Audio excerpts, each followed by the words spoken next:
A very good evening to one and all who have joined with us virtually. On behalf of IEEE Student Branch, Satyabhama Institute of Science and Technology, Chennai, and Talent Reactor Technologies, Bangalore, I am very happy to welcome you all for the second day of the short-term course Data Engineering Foundation.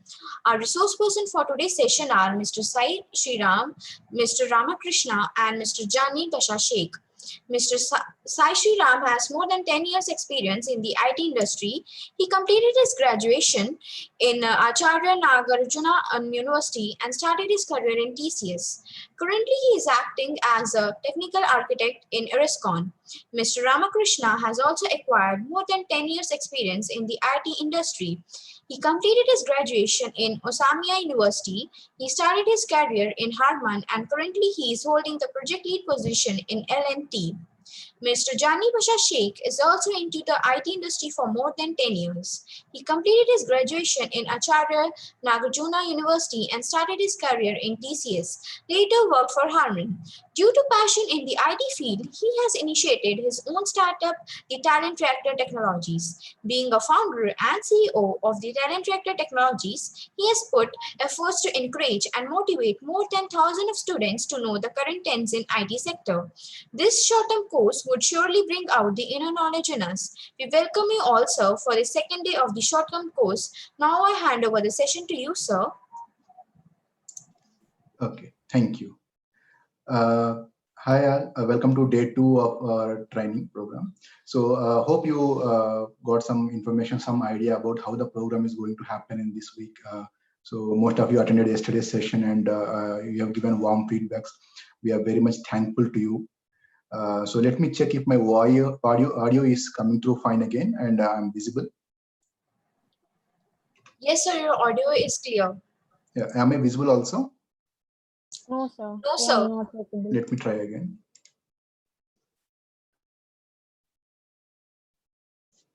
Okay. Still my video is not coming.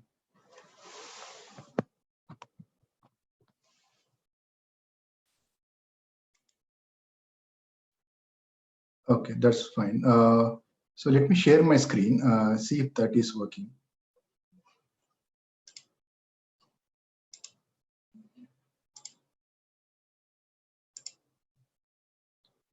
So is my screen visible? Yes, sir, it's visible. Okay. So students, today I'll take some 10-15 minutes and take you through soft skills, what it is, why we need, so what can help us get jobs as freshers, as entry-level engineers. So after that, I'll hand over the session to Sai and Ramakrishna for the technical part. So so soft skills is something like it's not like a fluency in speaking English. It's like communicating, exchange of information, exchange of knowledge. So how effectively you can work with your co-workers. That's what any employer will see. So if you go and ask any person who takes entry-level job interviews, first thing they will look for while interview is like the skill is the communication part. So how effectively the student, the job seeker is able to understand what questions are being asked, how the person is able to respond back. So if I give a task, will they able to take up the ownership and take the help of the resource available, people available, and get the task completed? This is kind of a skill industry look. So wherever you go around the world, not only in IT, any sector, any field. So this is one of the most important skill. Okay. So before starting soft skills part, let me show you some sample skill interview evaluation sheet. So how it looks, how an employer evaluates a candidate's candidature. Okay, so hope you can see the screen. There is a sample scoring sheet I have put up. So they will be asking at least 5 to 10 questions as part of the interview, and they'll be scoring according to the answer the candidate is giving. So there'll be some technical questions, there'll be some general questions. The first question the interview starts is, tell me about yourself. So when the job seeker starts speaking about themselves, they will get clarity about how fluency they are. Okay, so what it happens is when I take interviews, I usually stop the person when they are introducing themselves. And I'll take a pause I'll ask them to continue. So if they have to start from the beginning, I'll have to disqualify because they cannot. So they have mug up the self introduction and they have come. If I ask only specific area and they're not able to respond to that, that's a minimum skill any employee will. So any employee will look for. Okay, so I'll see the resume. So if the resume is replicated, normally what students do is they just copy the resume of their friends and they change the name, phone number, email ID, they just bring it. So what the employer has to do is to evaluate whatever the details mentioned on the resume is correct or not, whether the person is able to answer or justify to the points they have mentioned on their resume or not. So that's called interview, right? So when I ask some questions from your interview that on the resume you have brought, if you're not able to answer to the questions, that means I have to disqualify. Okay, I'll be under pressure for selecting, right? Once you get into the company will question me for selecting a wrong candidate. Okay, so we have to understand the perspective of the interviewer, the perspective of the employer. Okay, what skills they'll be looking for. Okay, so if you score at least 40 to 45, so in this category of the resume, so you will be considered as grade ones and you will be selected. So if it is 35 to 39, so it's a mix of questions on technical soft skills and employability skills. If you're not able to get more than 40, if it is below 40, so you will have to wait for a position to be available after you select all the A grade candidates. Okay, so if there is any vacancy left, then it will become to B grade, B categories to categorized job seeker. So if the score is below 35, so it's an obvious rejection. Then that's like you have to try again. Okay, that's how the employer perspective will be there. So I'll be asking some questions. If you are not able to answer or give me sufficient reason to hire you, then it's obvious rejection in the interview. So it's again it is correct that the interview part will come after you qualify the basic aptitude skill or the coding skill. So there'll be 2 rounds before the interview that you have to clear. So only way you can clear is to get your hands dirty, learn some coding, brush up your aptitude skills. So then only you will reach the interview round, then you can get the job. Okay, so some general questions I have put up. So so because of shortage of time, I'm not going to each point. So I usually discuss about what it is, or what is the reason behind asking each question. So I'll give you the deck to you. You can just go through the details and you can get familiar yourself with the questions. Okay, so first question I'll help you understand. Run us through your key skills and qualifications. This question is being asked to see how much skills you have acquired throughout your education or before coming to the interview. So what were over the years, how many skills, how much knowledge you have acquired. So have you done any internships and you can showcase your work? So have you done any projects that you can speak about? Do you know any technologies that you can continue to work in our company and add value? So if I ask you to work in a new job role, new technology, will you be able to adopt to new technology, learn it quickly as soon as possible, and help us build a product? Because whatever skills we learn during the college time, it may or may not help in the company, because every company buys different products, follows different technologies. Okay. So people with internship and hands-on experience are the first ones to get selected. After that, the people with the good technical and communication skills will be selected. After that, if there are any vacancies left, people without technical, without much communication, those roles will be given to them. So first 2 categories, people will be high in number. So obviously, the job openings will not come to the category 3 people. Category 3 meaning not good in technical, not have not done any internships, have not brush up their speaking, oral, communication, written skills. Okay, hope you understand the way I'm coming. Okay, so that's about the interview assessment part. If I have to see what is the problem, why jobs are not coming to entry-level job seekers. Is it like the problem with the companies? Is the problem with the people? Okay, so there has been enormous surveys happened over time, and the AMCAT survey recently, I think 1 or 2 years back, it happened. So they have announced the results, like only 7% of the engineering graduates are employable. So this is a survey. It's available on online. It's available on AMCAT website, India Today, everywhere. You can just go and see what are the criteria employers are looking for, and why students are not able to offer the skills. Okay, out of the 100%, if the 100 people are applying for a job, only 7 people are getting jobs. It's not because there are no jobs, it's because the skills are not there to handle, to engage with the job. That is a problem.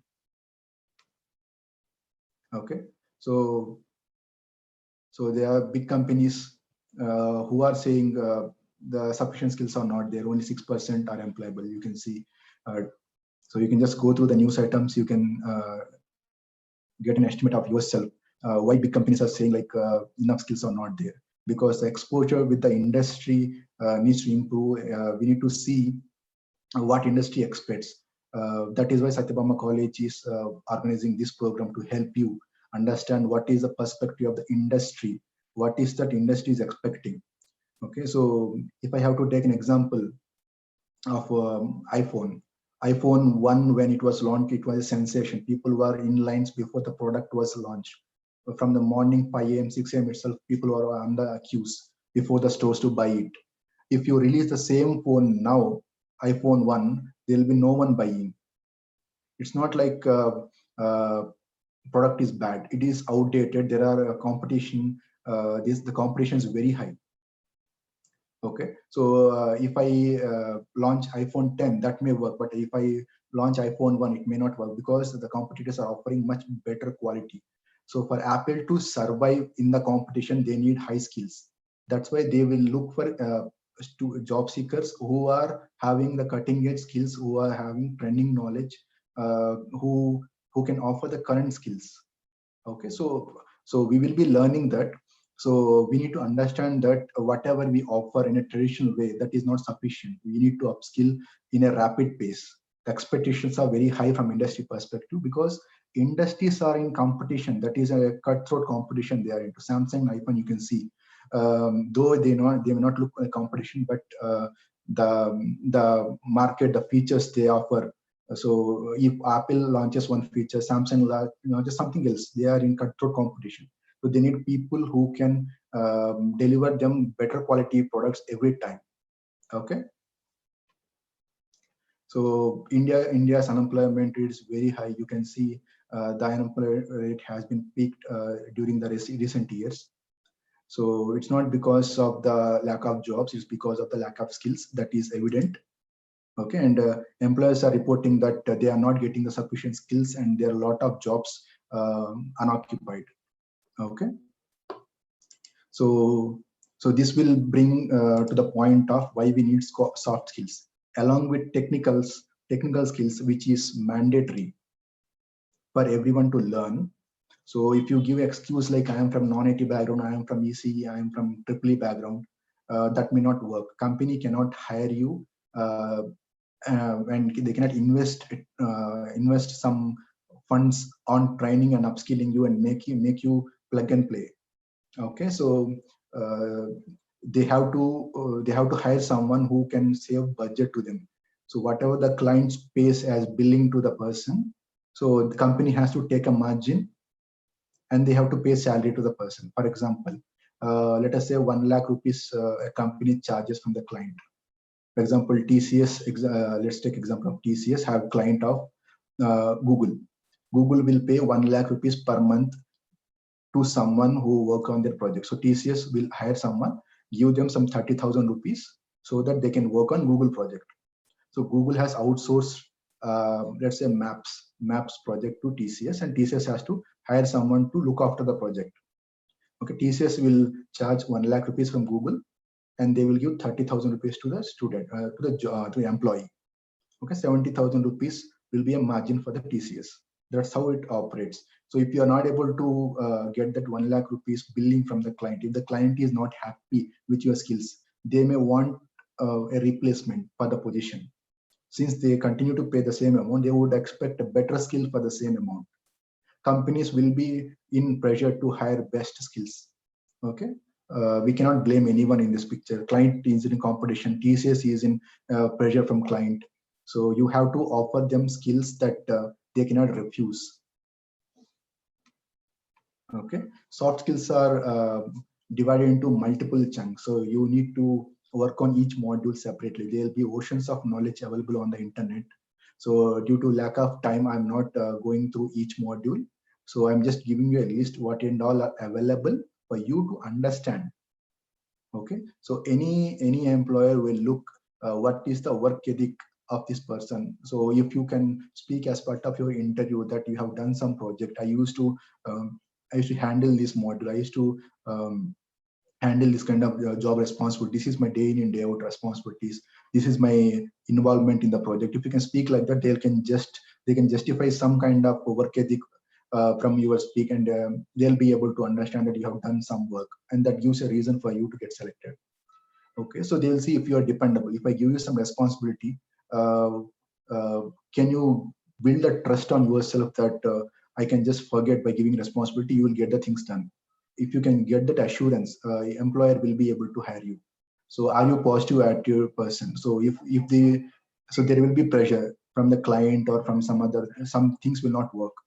So obviously technical glitches will be there, but if you are not positive attitude person, you will get pessimistic, or you may get become your negative thoughts, or you may speak something that is unexpected. So client will get angry, or they may not be willing to continue working with you. So are you positive attitude person? Are you self-motivated? So whatever the level of efforts you put, sometimes the hikes or promotions will not come to you. So still, will you able to respect the work? Will you able to continue working? So that's are you a self-starter? So that skills also required. So are you team oriented? Will you be able to work with the team, get the things done, take the help? So your team members are obviously in pressure with their own works. How you can effectively discuss with them, take the help from them. So whatever they have already done, you don't have to redo. You just have to discuss with them, take the modules and just use it in your work. Okay, so how organized are you? If I ask you for a notes around 1 year back, are you organized? Are you able to sort out the things in a line manner? So will you able to work under pressure? So there will be times you have to work late nights or weekends. You have to get things done. You have to deliver. You have to complete the deliveries. So will you be able to operate under pressure? So that's one of the highest skills looked after in the market. So effective communicator. So are you able to communicate what your thoughts are? Are you able to exchange knowledge, exchange information? So how effectively are you able to speak? Are you able to write? So understanding. So there are various levels of communication parts. So are you flexible to change technologies, change shifts, change locations? Um, so so all this flexibility they'll be looking. So the confidence is obviously one of the deciding factors. Confidence will come only when you achieve something. Okay, it's not like you can fake confidence. It will not work. When you have some track record behind you that you have achieved something, someone big has appreciated you. You have some certificates to show. So you will have a genuine confidence that will only work. Okay. So soft skills are in various segments. There are hard skills, there are soft skills. So people with soft skills are in high demand. You can see that the industry has lots of jobs without coding, without doing any tangible works. So for those roles also, soft skills are very much mandatory. So there are various types of jobs that we'll discuss later, the testing, support, developer. In developer, there is various front end, back end, database. There's various segments that we'll discuss later. Okay, so you have to find mutual ground when you communicate with someone. So how effectively you'll be able to sell the skills. It's not only a product you will sell. So it's like you are selling a service. So every month we offer services and we get salary. So there's a give and take. So how effectively you'll be able to manage the work. Okay, employability skills are a broader term. So soft skills are part of employability skills. So what skills make you employable? That is a criteria. We will discuss this later. Okay, so this just to introduce what is employability, I have put up this side. Okay, so this is a brief about the soft skills part I wanted to discuss. So I have discussed about the scoring sheet, how an employer will look, what are the skills they'll be expect, how they'll be scoring, how they decide whom to hire, whom not to hire. Okay, I've discussed about the employability crunch. So there are jobs, but the skills are not there. Job seekers are reporting, job providers are reporting that they are not getting matching skills for the positions they have. So employability rate, employability, so unemployment rate is peak. Recent times it's in peak time. Okay. So I've discussed about various soft skills. Okay, and we will be discussing employability skills later. Okay. So those are the topics I wanted to discuss. So any questions so far? Anyone has any questions?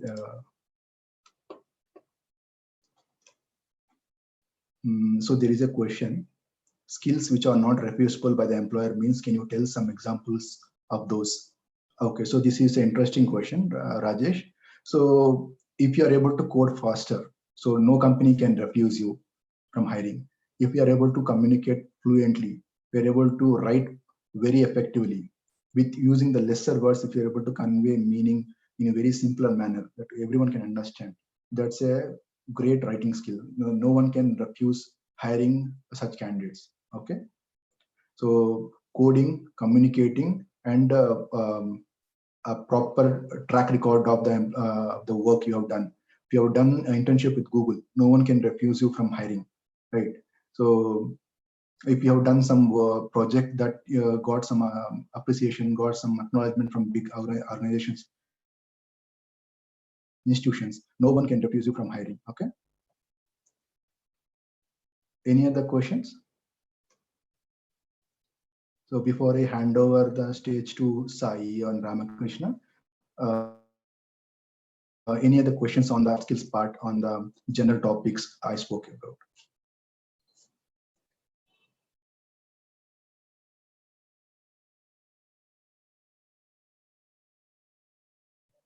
I'll give one more minute before Sai can prepare his stage. So Sai, can you test your audio? Yeah, hi Jani, sure.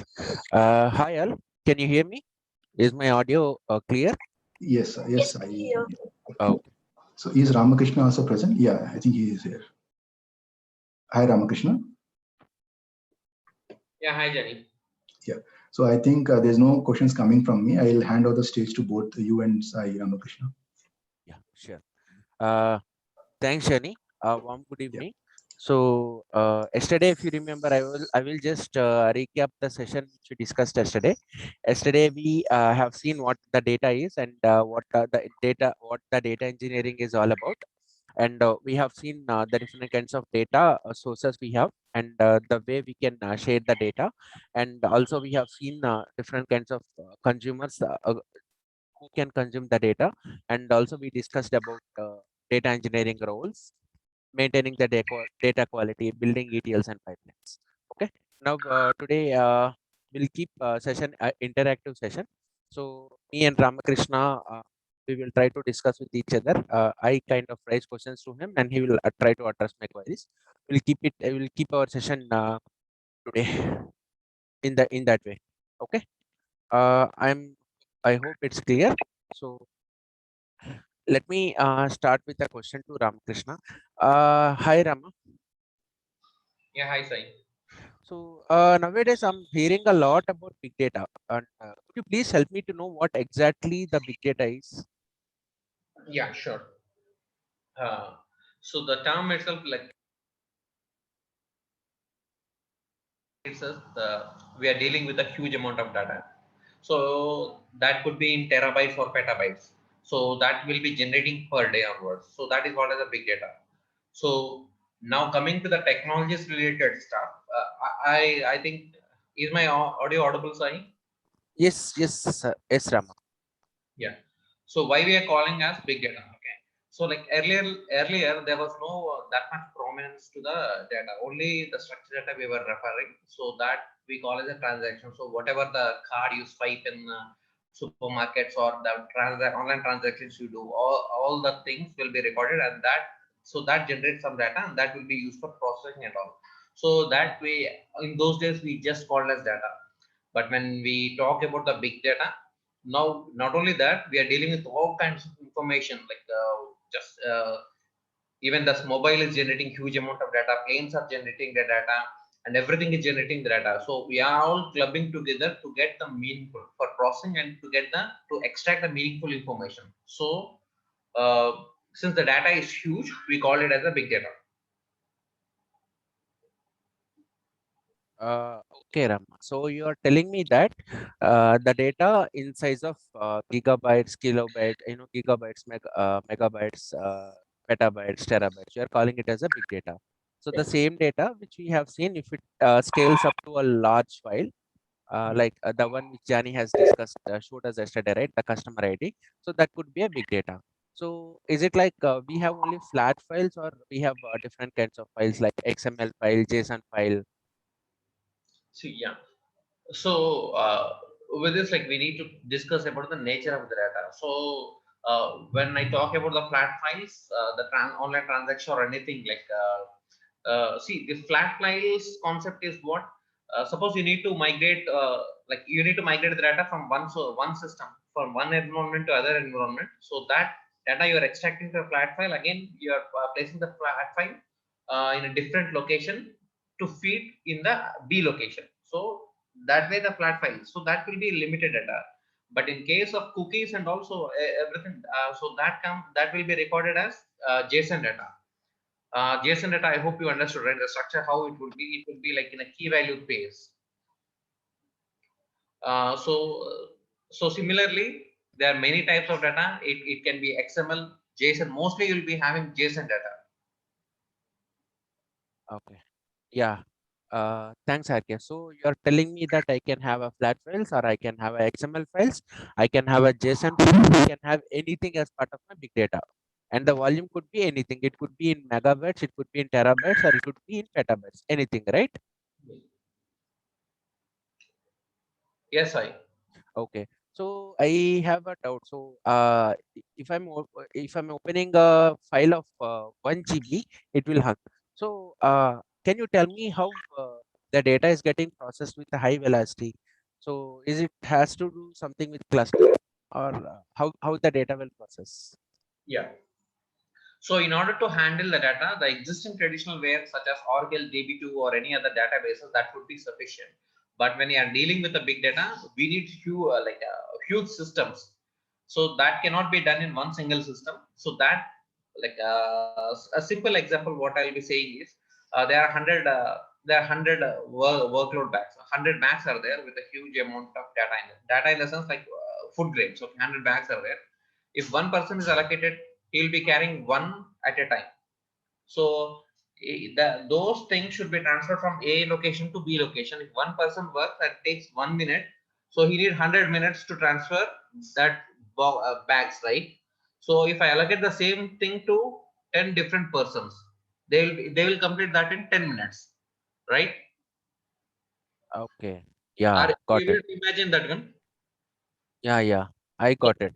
yeah, in this, what we are doing is we are distributing the workload between many people. So if we consider each person as separate computer, okay, so that combination of all the persons, or a combination of all like computers, like a nodes, we are that they are working on one particular thing. So that they are doing in a distributed mode. So this is called as a distributed processing related stuff, parallel processing, what we call. Okay. So can I say in a one liner that if I have a 100 kg of bag, 100 kg of items with me, so instead of one person carrying 100 kgs, I am dividing that 100 kgs into 10 kgs, and 10 people are carrying that bags. So that way 10 people are working at the same time. 10 Yes. parallel process, right? Yes. So, and we are calling, so if I replace people with computer, that computer is called a node, and the entire setup, the 10 people together are calling as a cluster, right? Yes. Okay, got it. So, and also I have one more question. So is Hadoop and big data same, or how is it? Yeah. So big data is nothing but it's related to the data, how huge it is. So Hadoop is the tool to process that big data.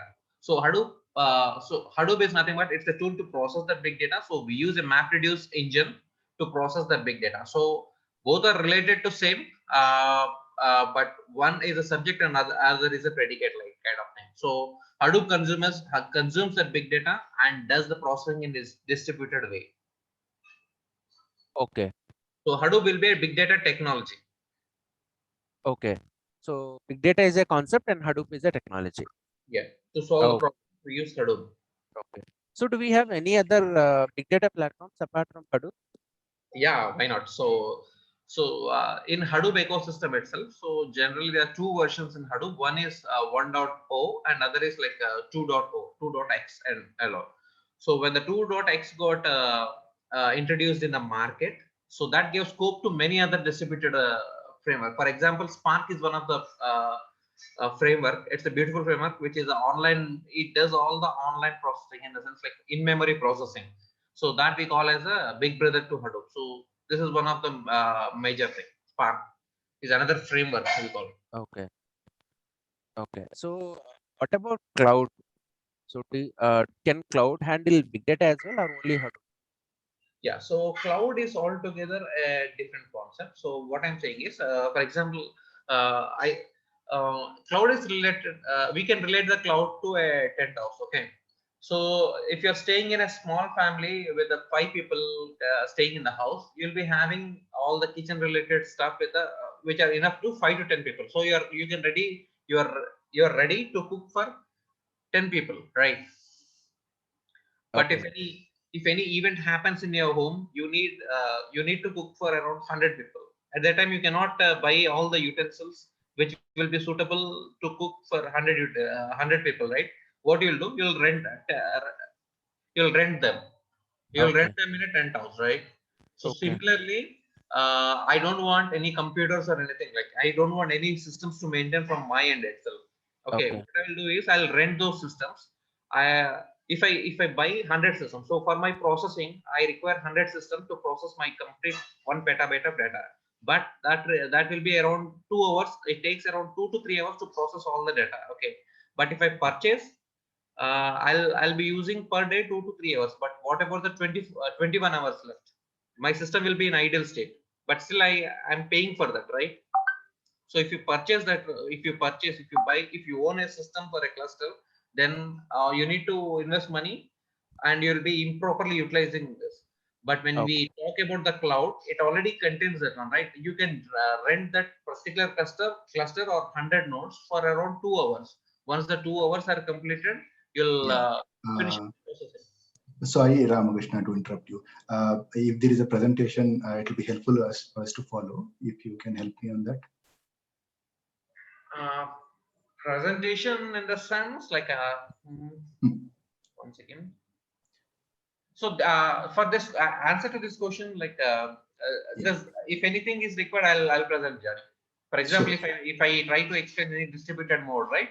How Yeah. the data is processing and distributed, in that Yeah. I'll try to present that. Okay. So the perspective what I see is like the students may not understand what is distributed, what is cloud computing. So from the beginnings, we can help them understand the basics. Most of the students are from first year, right? So we need to uh, give some basic understanding of what this big data is and why it came into picture.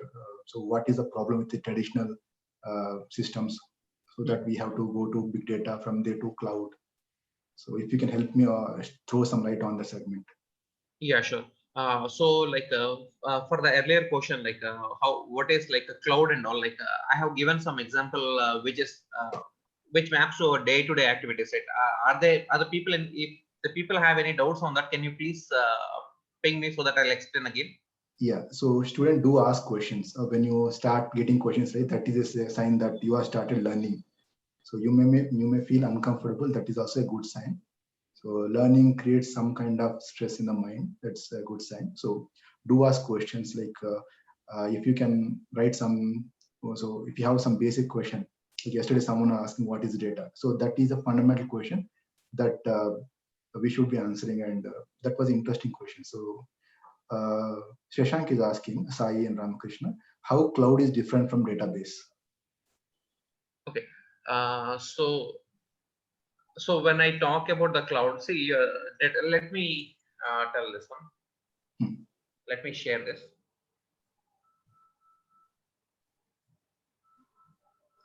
Are you able to see my screen? Yes. Okay.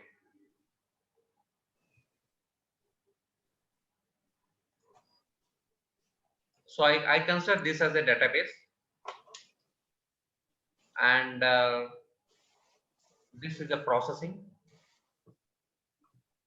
and this is the data. Okay. So when I talk about 1 second.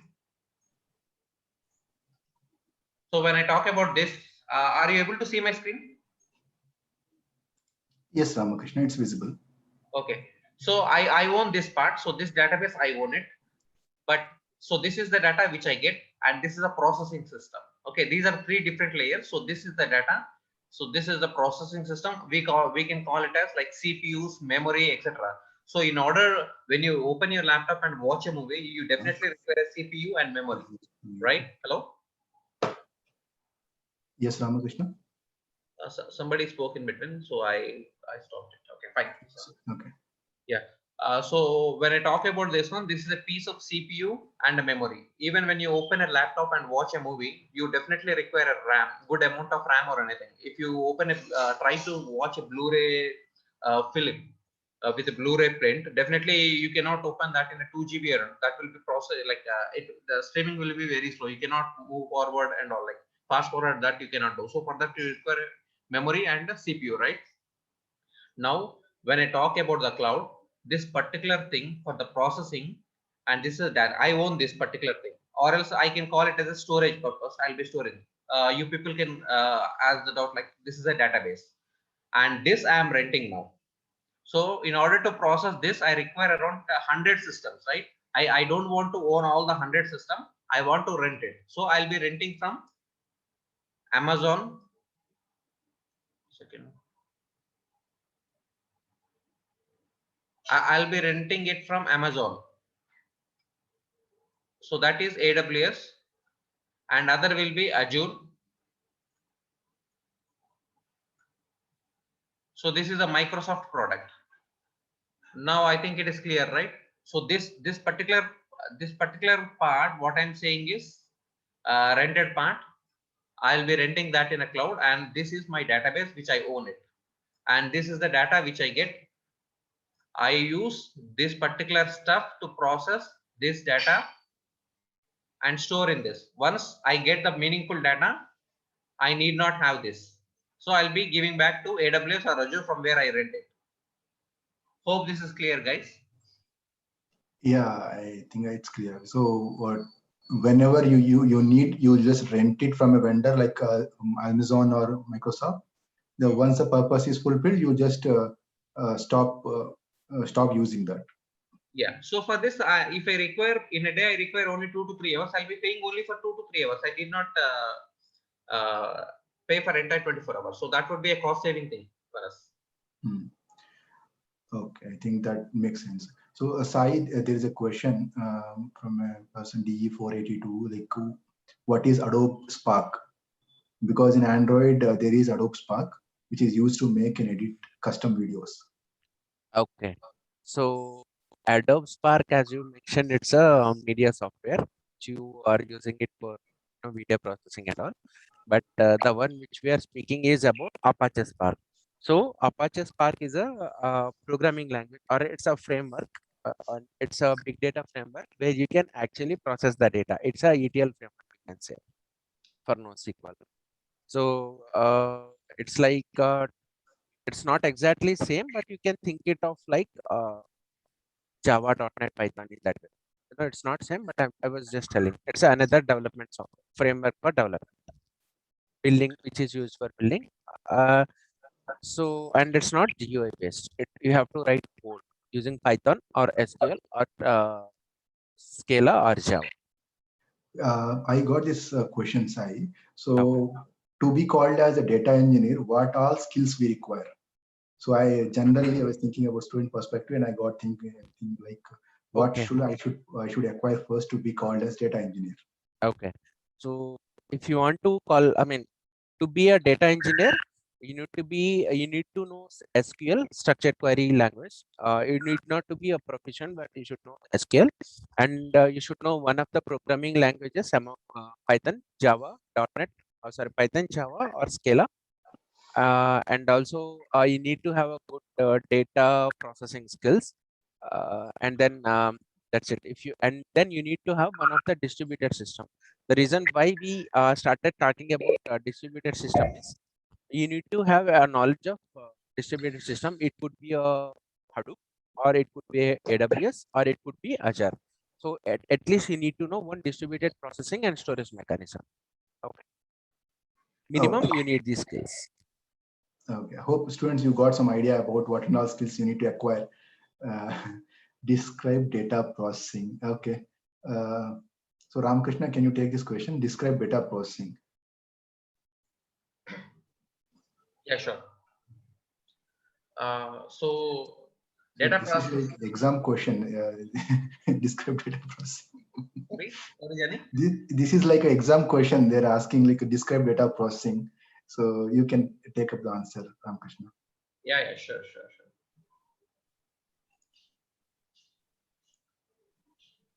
I think am my screen visible, right? Yes.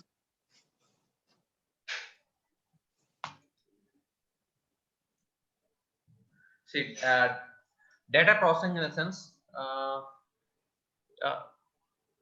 Johnny, can you help me? Like, where is the text one in this?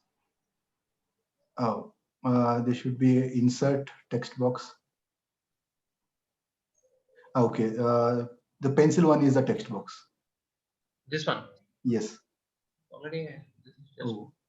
Oh no, capital A is there, right? Okay, fine. Let me.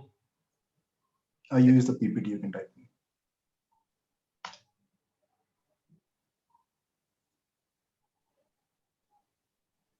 So there is one data with account ID is 1234. Account ID is 1234, and name is Ramakrishna, and type is like withdrawn. Amount is 100. Okay, so this is the data, and this gives the information that Ramakrishna with account holding number 1234 has withdrawn 100. Okay. From a bank account. Okay. Yeah, from a bank account. Now there is one more set of data. So I'll get a transaction ID. So I'll keep one more like transaction ID as A123. Generally, you'll be getting transaction ID. Okay. Now there is one more data A123. ATM. Okay. So by anybody, if you see this, will I get any doubt? What type of doubt you are getting in this? If you see this, this is a transaction ID, and so this will be account number, and this is the account holder name. This is withdrawn 100, right? Yeah. Okay.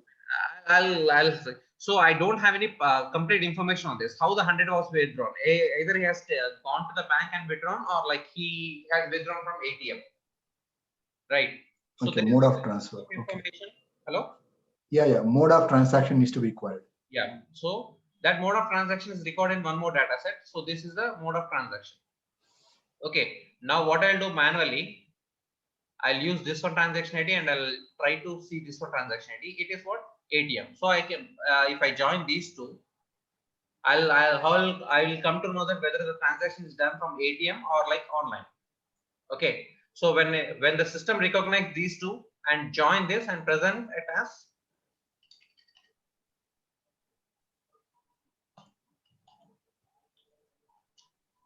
ATM.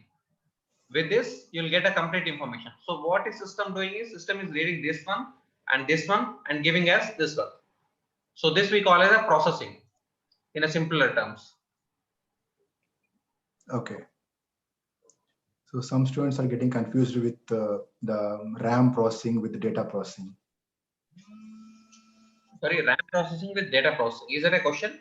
Generally? Yeah. So there was a question for accessing a heavy, slow website or heavy traffic app in mobiles, which is considered as either a higher RAM or good processor. So I think there's a confusion there. Yeah, so it is a combination of both. If the processing is, see, you're ready to eat, you're having like you're capable of eating much food, okay, but you don't have enough mouth to put that food. What will you do? That food will that food will not go inside, right? Got it, right? Yeah, that makes sense. So one more example. I think this example is odd. What I say is your fridge is capable of cooling huge amount, but there is no space in that. So space I call it as a memory, and cooling system I call it as a processor. Okay. Yes, Ramakrishna. Yeah. That is what Johnny. Okay. So both are required. Both are required. Memory is also required, and processing is also required. Yeah. There's no new questions are coming. You can go ahead with your topic. Yeah, sure. Okay. So I think I have got a small snippet of what big data is and what are the what are the components. So as a part of our conversation, we'll try to cover them. Ramakrishna, now you told me. Just let me summarize what we discussed. So we have discussed big data is the implementation. In short, it's processing and storing a large amount of data. It could be stored in your server. It could be stored in your local machine, or you could rent out some of the servers from vendors like Microsoft and Amazon, which we are calling it as a cloud, right? So, and one of the distributed systems which we have is HDFS, or sorry, Hadoop. Can you please tell me more about Hadoop? I would wanted to know Hadoop. So, and also you told me that big data is the concept and Hadoop is the technical implementation of distributed system. Yeah. So Hadoop framework, I'll explain in short. Again, so this is the data, and he is the client. He's reading the data, and so this is Hadoop related stuff, and this is the storage purpose. Okay. So what I'm saying is, so this is the data I need to process. This is the 1 petabyte of data.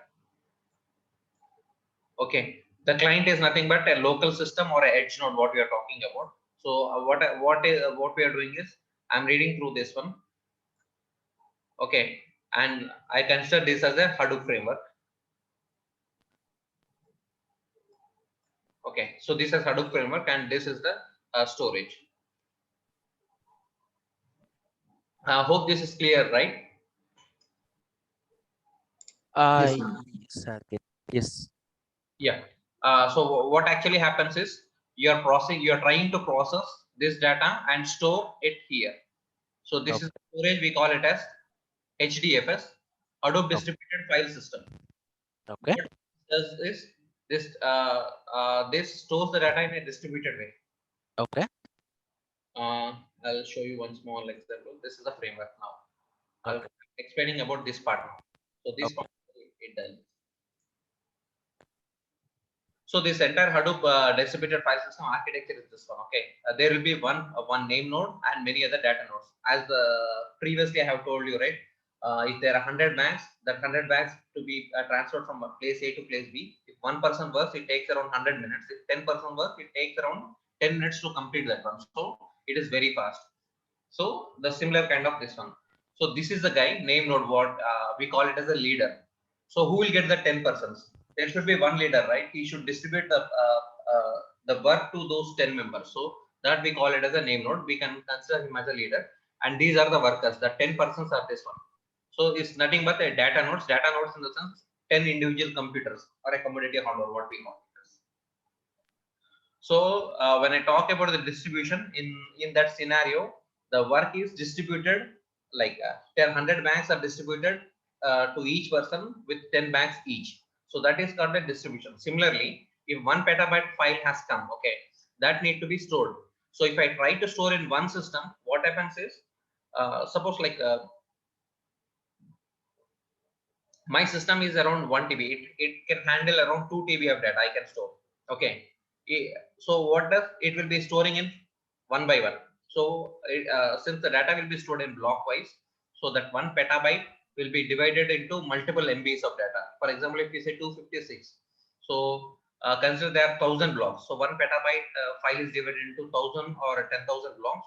So it will be copying block by block. So one block take around 1 minute. All 10,000 blocks will take 10,000 minutes.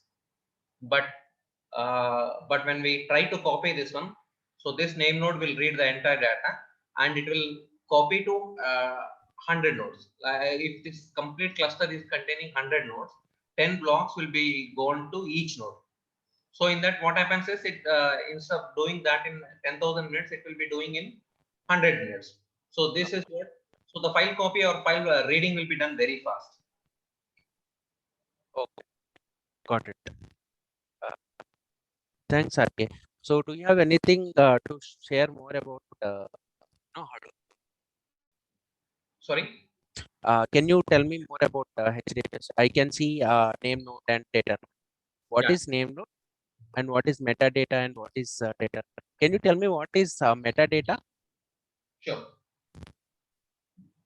See, metadata, what I'll say is data. For example, if I consider in metadata is in a simpler words, metadata is data about data. Okay, if we in the previous example, if we say the data is all the 100 bags of cotton is the data.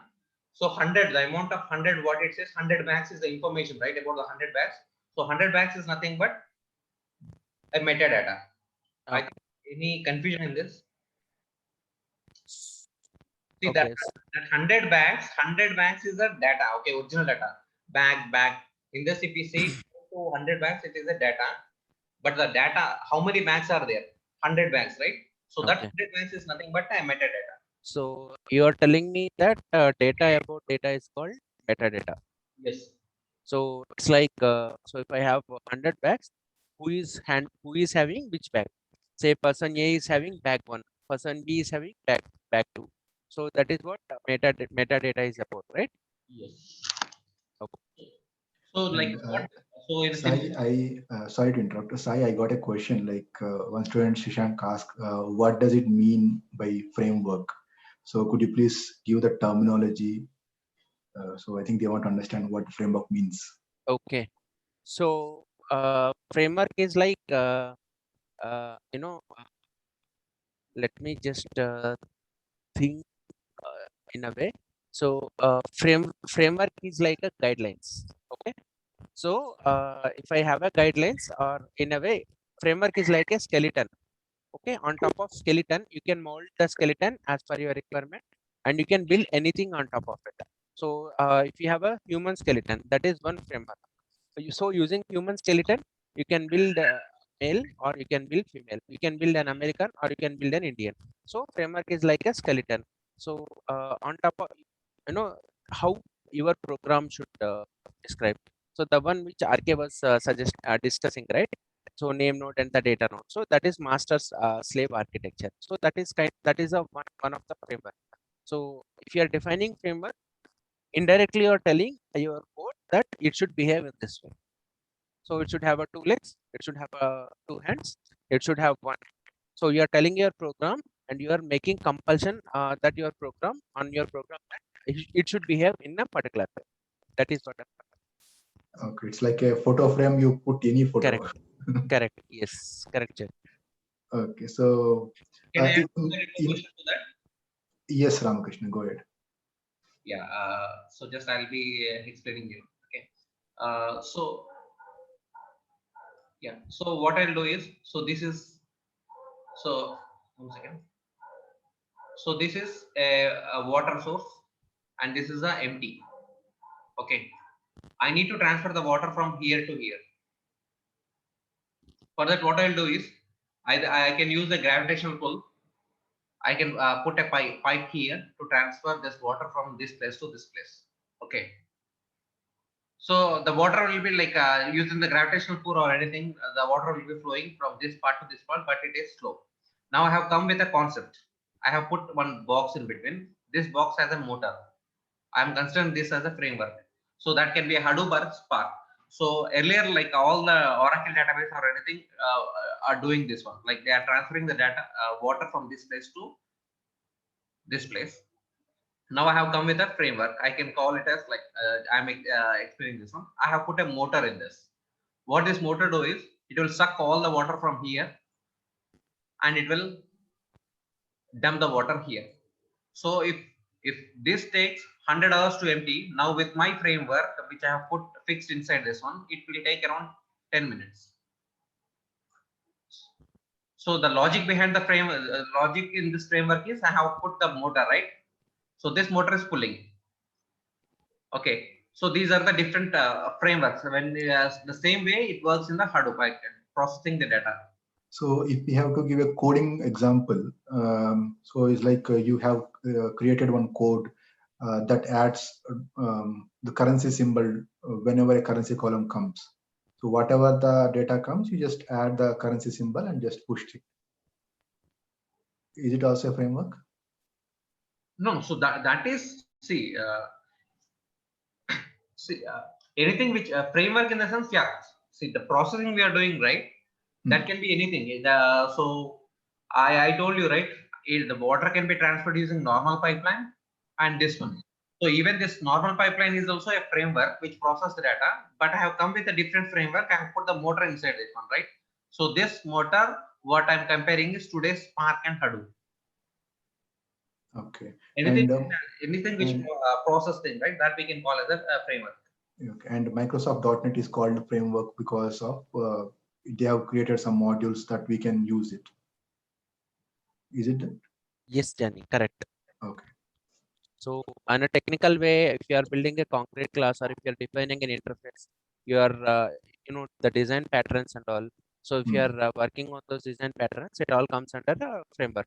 So definitely you have to inherit those interfaces. Definitely you have to implement those interfaces. So in a more technical way, this is what a framework is. So you are actually kind of building a foundation for your code to work. Okay, sorry. And there was one question: what is the difference between penetration testing and data processing?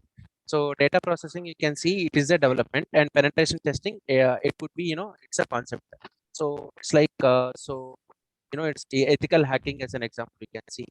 So it's like you're comparing testing and the development. Though might be the process could be same, but it's completely different. Data processing comes under development. If you see the data warehousing, it's a development, and if you see data engineering, it has got its own branches of development, testing, and support. So if you know AWS and cloud, it is the data engineering. So data processing is a development, or it has got its own flavors. Penetration testing is it's like you're comparing apples and oranges. That. Thanks. I think I'm very happy to see lots of questions coming in from students. They are trying to digest the knowledge. They are trying to understand what we are expressing. So that's a good way of learning. So if we put up a slide and keep on rolling the slides, we may not learn everything. So Correct. Through questions to discussions only, we can learn more and we'll remember for very long. Correct. So I'll just share my screen and I'll Yes. share a couple of slides to conclude the discussion. Which me and Aki can share. So let me know once you can see my screen. Okay. Yes, sir. Okay. So this is what the big data is. We have a very high volume and we have a very high variety, and we have a high velocity. That's it. So a data volume, you can say, we have, as Rama has explained it, we have lots and lots of data processing. So now even I was searching Google, and everybody is generating Google using Facebook, Instagram. So we are generating a lot of data and in a lot of varieties. That was already the one which we discussed. And what do you mean by Hadoop? Hadoop is technical implementation. It's a distributed processing which is built on top of our commodity hardware. When I say commodity hardware, my local machine is a commodity. Okay, so this is what the distributed system is. Explain, right? Node 1. So we'll have one master. This is one person carrying one bag. Second person carrying second bag. Third person carrying the third bag. So these are the components. I was just picturizing this one. So HDFS is the storage, and we have Spark over here, the data processing and the maps. So same thing. We have a master node and we have a data nodes. When you query for the data, you're asking name node, and the name node internally gives commands to the data node. It's like you are asking manager, and manager is asking his workers to work. So these are the blocks which we explained. So it's just heartbeat means this particular node has to communicate to name node that boss I came to office, boss that is nothing but heartbeat. So the block is the way Charke has explained, right? Storing. So each of the file is stored in 3 places in a cluster. So that is what it is stored in the form of blocks. That's it. So one block equals to 64 MB. It's stored in chunks of 64. And this is MapReduce algorithm. If we can just give you this presentation, and if anybody is interested, they can go through it. So this is the framework. If you are processing data, you have to abide these rules. Like you have got map, and you have to develop a class called reduce. So this is the framework. You can write a code on it. So this is what we have discussed as part of our conversation. So it's a slowly digestible concept, Sai. So if it is Correct. so easy, everyone would become data engineers and they will get the salaries. Correct. So we should have some patience and so slowly you'll get understand, and you'll be able to implement the concepts. Correct. But once you can master, you'll be able to excel in that segment. Correct. So I would like to take one question, which OS is robust for such processing, such as big data collection. So 90% of the big data runs on Linux flavors, Unix flavors, Linux flavors. Maybe Ubuntu or Red Hat Linux. Okay, so day one assignment. So yesterday, Sai, we have given assignment. So we have given a data sample, and we have asked you to list the reports that can be generated from the data. Okay, so students who are part of the WhatsApp groups, the circular has been sent. So the data has been shared. You just have to take a glance at the data. So it's a point of sale data. You have to see, I've given examples also. So you just have to see the business perspective of how you should see the data. So what and all reports you can generate? Is it some report you can mention as what are the various products being sold by seeing the data? So I'm not asking you to generate the reports. So just name the report. So be innovative, just name the reports, what and all possible. So we want you to have the business perspective of seeing the data. So that's why the assignment is there. So today, Sai, what assignment you are planning? Yeah, we can give an assignment on soft skills. Is it okay? Yeah. So as we discussed about the profile, the hiring methodologies, the skills required. So if you can prepare your resume on the data engineering perspective, we have discussed about what are various skills that a data engineer will have to possess, right? So you just go through the Google, search through the data engineer profiles, and see what how a data engineer resume looks like. Just prepare your resume as if you are a data engineer. So that will give you an understanding of what are skills a data engineer needs to possess. So how so what and all skills will be required.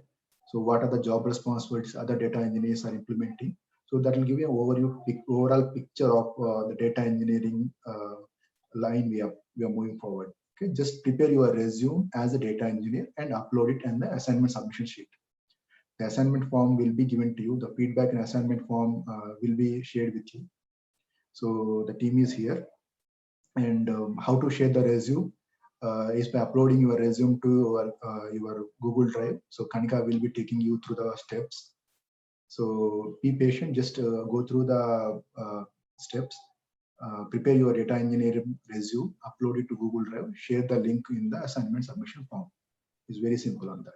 Okay, let me repeat, just you have to, the assignment for day 2 is prepare your resume as data engineer, upload to Google, your own Google Drive, just create a shareable link and copy paste the link to assignment submission sheet. We'll score accordingly.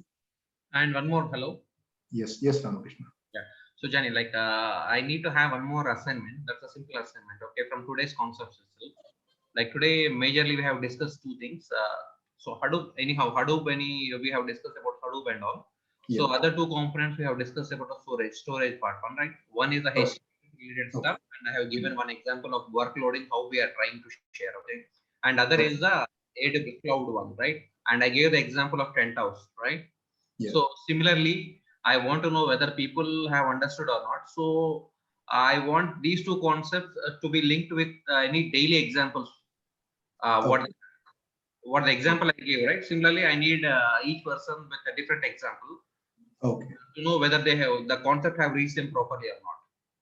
Okay, so can we make that tomorrow's assignment so that today's recording will be available for students? They can go through the concepts, they can go through the presentations, and they'll be ready for tomorrow's assignment. Is it okay, Ramakrishna? Yeah, that could be fine. Yeah, fine. Thank you.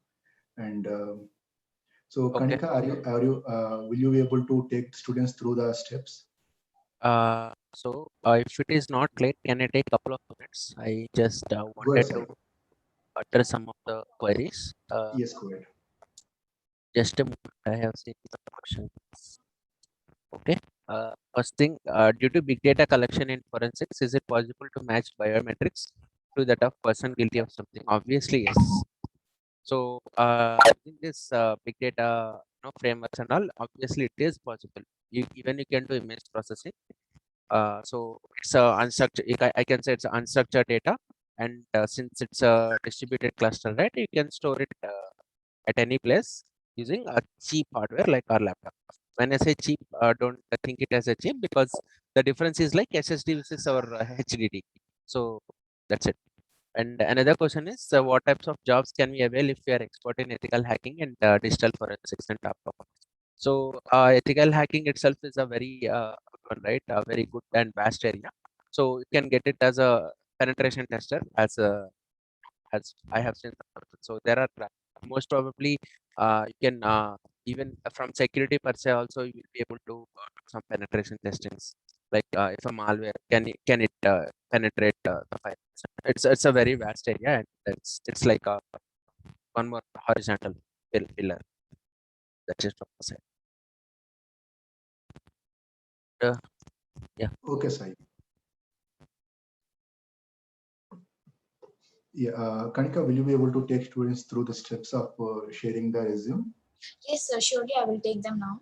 Yeah, so before you do that, we will take any final questions if available, and we will be dropping off me, Sai, and Ramakrishna. Then you can continue explaining to students. Okay, sir. Any final questions, students, before we wind up for today?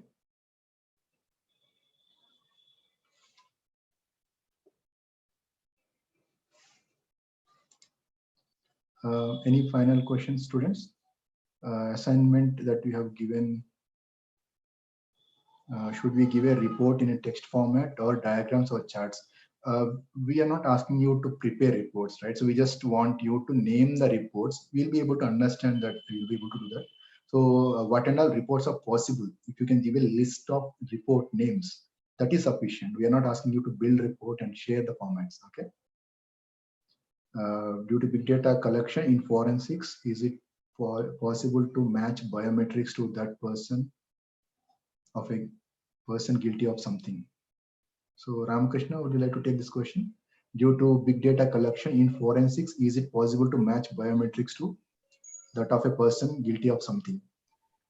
Yeah. So so this like so matching. So for that, for example, I have a fingerprints of mine. Okay.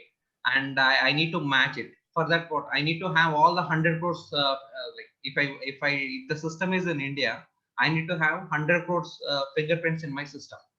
Okay, that is again a big data, right? So when if I read my fingerprints are scanned by the system, and that will match, so that need a processing. So it need to scan, it need to compare with each and every fingerprint in the entire 100 crores fingerprints, right? So if that is not available, then it will not match. If it is available, it will match. So that hello, I think Yes, Ramakrishna. Yeah.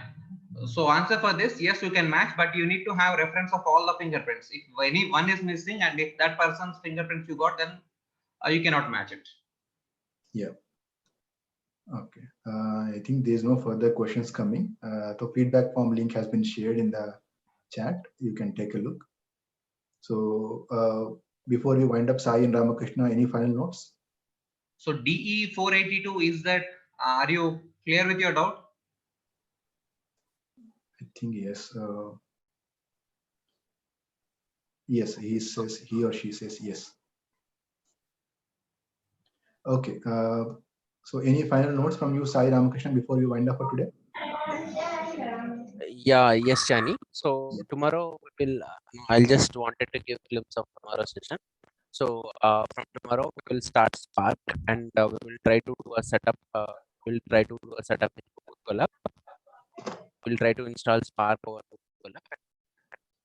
Next, we'll start coding on it.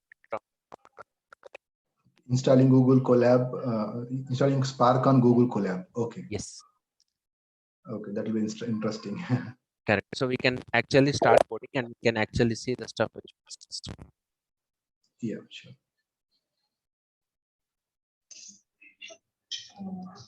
Okay. We are winding up, right?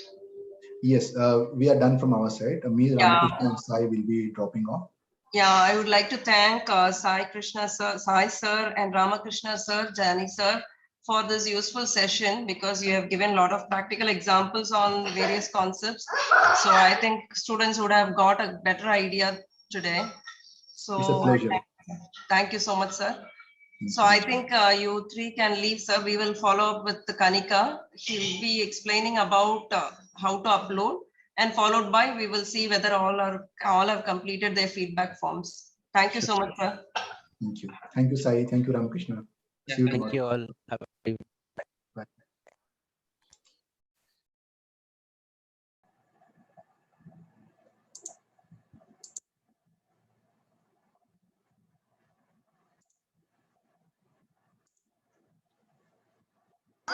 Students, please wait. So Kanika will be sharing how to upload your assignments. So please wait, students. Listen to what she says, then finish your feedback, and then only you have to leave. I hope everyone is able to see my screen. Yes, Kanika, it is So, visible. okay, you need to go to your Google Drive first. Then over here where My Drive is written, you need to click on the down clock, and then you need to go to the upload files. And from there, you can select the file, the assignment file where you have kept in your system. So whichever location it is, go to that particular location, select that file which you want to upload. So like, for example, I'm selecting my file and clicking it open. So at the bottom, you can see it has started to upload. And when it is upload, you can open that file. And when it fully opens, go to the dots over here and it will show you a share option. Click on the share option.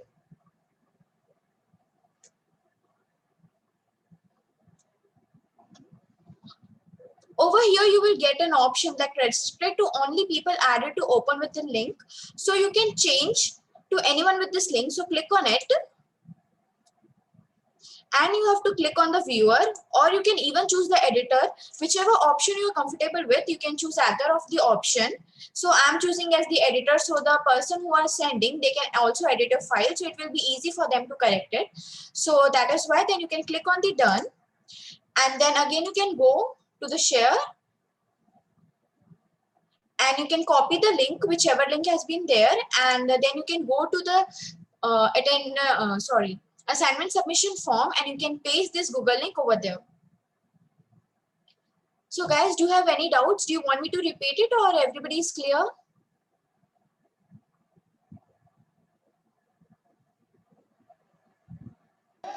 Students, if you have doubts, you can unmute yourself and ask for doubts.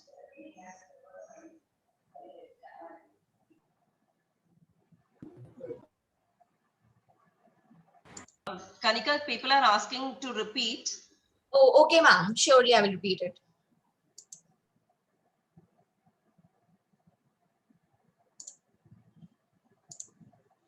Students, please listen carefully. Kanika is repeating the process of submitting your assignments. Okay, so firstly, you need to go to your Google Drive, and over here, you need to click on the drop down option. From there, you need to go to the upload files option, and wherever your assignment has been submitted, like randomly I have selected a file, but in whichever location your file is saved, go to that particular location, select that file, click open, and at the down you can see that okay, as I've already uploaded file, it asked me again. So now at the side of the bottom of the screen, you can see that this file has started to upload, and when it is uploaded fully, it will show that the upload is complete. Then you can click on that file, and that particular file will open. Then over here at the top right corner, you will find 3 dots. You need to click on that, and then a share option will come for you guys. Click on that share option. And over here at the bottom where the get link is mentioned, it will be written as restricted to only people added when open with this link. If it is showing like that, which means that whenever you share your link, it will be always asking for the access. So we don't want that sort of situation to happen. So we will click on to change to anyone with this link, and we will make it as viewer or the editor. It is preferable that you click on the editor, as the person who is viewing your file can even edit your file. So click on the editor, and then you can copy the link from here, and then the assignment link which we have given you, you can go and upload the file over there. Is that clear to you guys?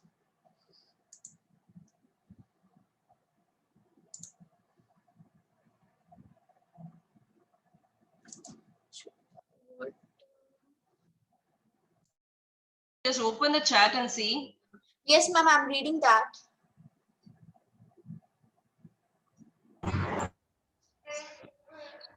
See guys, every day we will be providing you a different assignment link, and on with that link only you have to upload your assignment. For today's assignment, we will be giving you a separate link. For yesterday's assignment, we have provided the link in the WhatsApp group. You can go through that, okay? And for today's assignment, we will be again providing you a different link. Yes, you can use Notepad.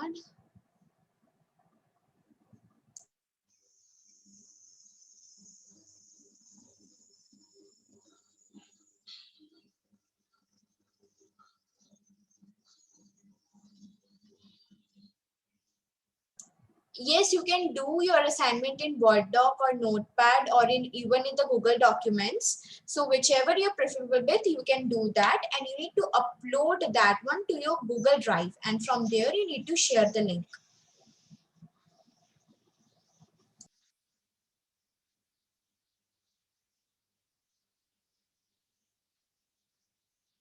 Students, if you have any more doubts, you can post or you can unmute yourself and talk. See, if you have doubts for the assignments, like how you have to be done, we have even provided you a query link where you can post your queries. So it will be good if sir clears your doubt. So we have provided a link in the WhatsApp group. You can check that, and you whatever queries you have like related to the assignment about the tables and how you need to solve your assignment, you can post your query over there. We will try to solve your query as soon as possible.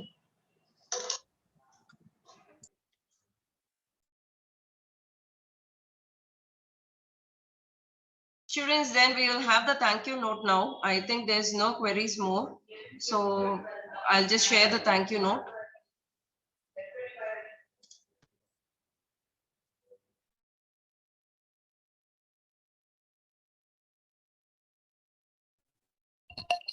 We thank all the participants for your dynamic cooperation during the entire session.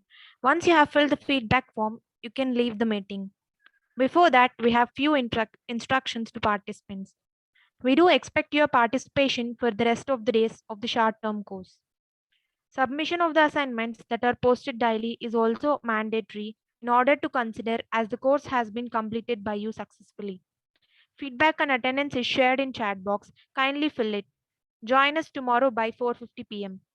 The last day to submit assignments for day 1, 2, and 3 is midnight of 11th March 2021, and for day 4 and day 5 is midnight of 14th March 2021. The answers once submitted cannot be modified. Participants, once you have filled the attendance and feedback form, you can leave the meeting. Thank you.